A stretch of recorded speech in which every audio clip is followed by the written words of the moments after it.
It should be on. Yep. Ladies and gentlemen, big round of applause for the best man.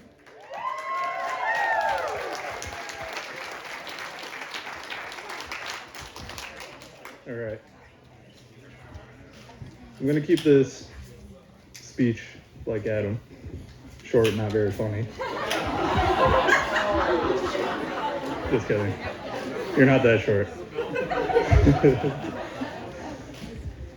Everyone looks good, by the way, today. Thanks for putting on a shirt, Dad. Appreciate it.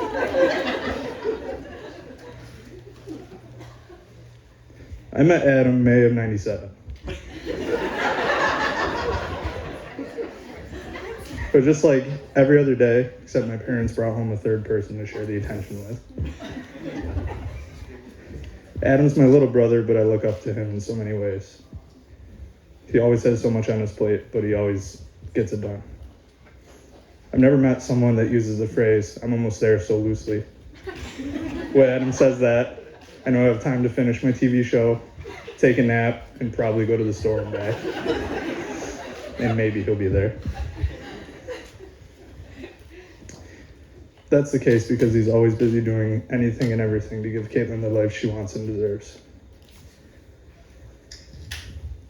That's one thing I admire the most about him. His generosity and selflessness is something that's hard to find. When Adam and Caitlin started dating in high school, I knew that was it. I'm sure everyone else did as well. They're a perfect match.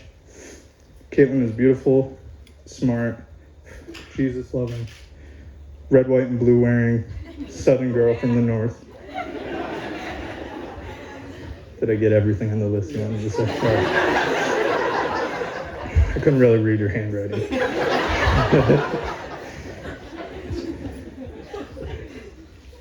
In all seriousness, these two are great together. I've hung out with them enough to know that Caitlin brings out the best in Adam, and I couldn't be happier for you guys. The joy you bring each other is unconditional, and unconditional love for each other is unmatched. Thank you for taking care of my little brother and my best friend. Congratulations again, and I hope you have a wonderful life together.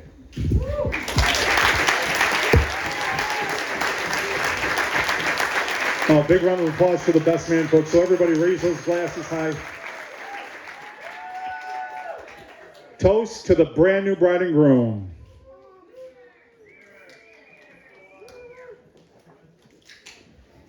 Okay, Ryan, if you want to pick that mic up and give it to Emily, please. Ladies and gentlemen, the maid of honor, Emily. Big round of applause for her.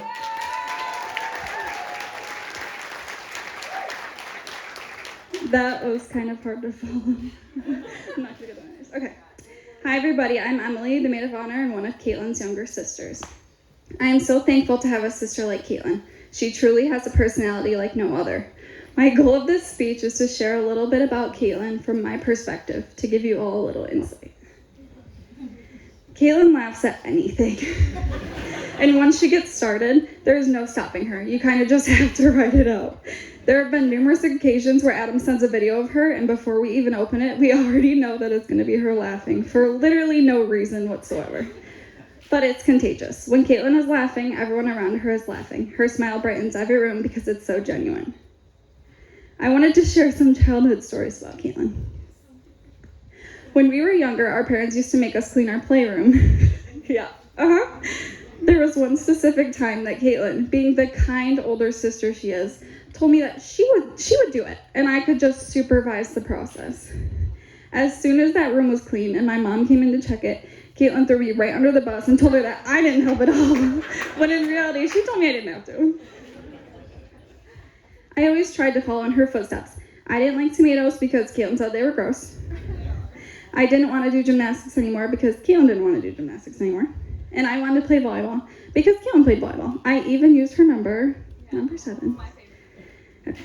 So while we're talking about volleyball, before my 7th grade tryouts for the modified team, Caitlin found it in her heart to train me. It was more like volleyball boot camp. Caitlin pushed me like I was a varsity player, making me run up and down the porch stairs and throwing things at me when I messed up a pass. She has always had high expectations for me and our younger sister, Grace. And for anyone that knows Caitlin knows that when it comes to competition, she does not play around. She is one of the most competitive people I know. I think she prides herself in her ability to win Mario Kart and Mario Party on the Wii. I remember when I was in middle school, I was playing Mario Kart by myself on the Wii, and I think that I was on my second lap out of 3 in the race, and Caitlin decided to come in and join the race from the beginning, and she somehow beat me, and I cried. I think she has every high score in Mario Party, and if anyone ever beats her high scores, they better sleep with one eye open. There's a side to Caitlin that I'm sure you all have seen. Caitlin is very special. She has her moments that we like to call a Caitlin moment. I just want to share a few examples of what I meant by that. She forgot to put tuna in her tuna noodle casserole and called my mom to ask why her casserole was so soupy. I mentioned something about someone moving to Tennessee once, and Caitlin looked me in the eyes, dead serious, and asked me if Tennessee was in Texas. She also thought for 24 years of her life that salt potatoes were just naturally salty. We still love her, though. She has always pushed me to be my best self and encouraged me throughout the way. That's the kind of person she is. And then she found her other half, Adam. I think that's why their love is never failing. They are constantly pushing each other to be the best versions of themselves. I remember a specific time that Caitlin was upset and Adam said, "I'm not leaving the room until I see you smile," which instantly put a smile on her face, and she hates the fact that he makes her smile that easily. Before they were dating, I remember her talking to me about how she had a crush on him, and for as long as I can remember, she's been infatuated with Adam. I am beyond happy that she found her person, and I think everyone sees the love they have for each other. Words can't even describe it. Adam, you are the perfect person to join our family.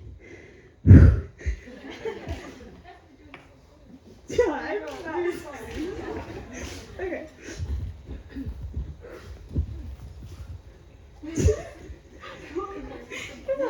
Okay, get it. Okay. I think from the first few times you came around, there was no doubt that you weren't going anywhere. Any family dinner or game night is incomplete without you there. I know you did so good. I can't recover. Okay. I truly don't remember a time when you weren't a part of the family. You've given Grace and I the opportunity to know what it feels like to have a brother. Come on. Okay. And you've given my parents the opportunity to know what it feels like to have a son. I'm so happy that today it's official.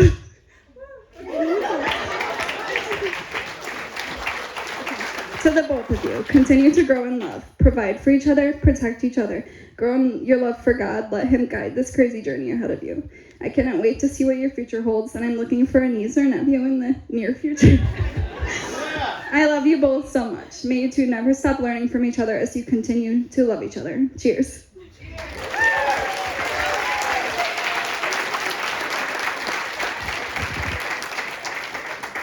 All right, folks, raise those glasses one more time.